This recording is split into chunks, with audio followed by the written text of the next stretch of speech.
Under control na sumiklab na sunog sa bodega ng mga pintura sa Barangay Malanday, Valenzuela. Ngayon ang balita, si EJ Gomez.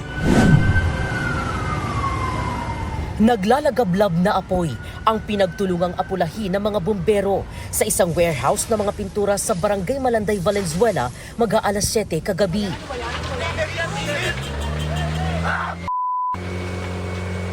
Ang init na dito! Ang init na dito! Ang lakas na, oh! Agad itinaas sa unang alarma ang sunog na umabot sa ikalawang alarma at mabilis kumalat at tumupok sa 2 sa 3 palapag ng gusali. Nakaupo lang po ako dito sa garahe namin. Tapos nakita ko po lumalaki na po yung apoy. Napansin ko po sa taas po yung unang apoy sa taas po. Tapos hanggang lumaki na. Yung mga kotse po namin, saka yung mga linikas po namin dito yung sa gilid po. Dahil dikit po ng pader po yung nasunog po.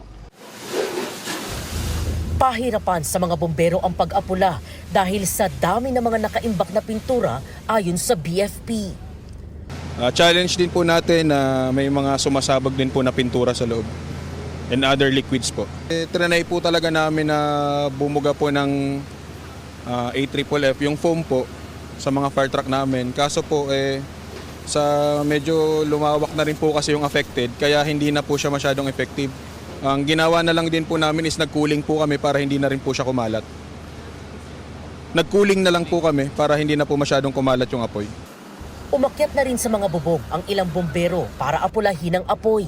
Aabot sa mahigit 80 fire trucks ng BFP at fire volunteers ang rumisponde. Walang nasawi o nasaktan sa sunog ayon sa BFP. Ligtas naman daw na nakalikas ang pamilyang may-ari ng warehouse. Gayon din ang ilang empleyado nito. Nasagip din ang ilang alagang hayop. Tumangging magbigay ng pahayag sa media ang may-ari ng nasunog na warehouse.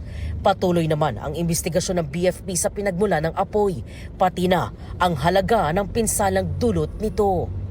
Ito ang unang balita. EJ Gomez, GMA News.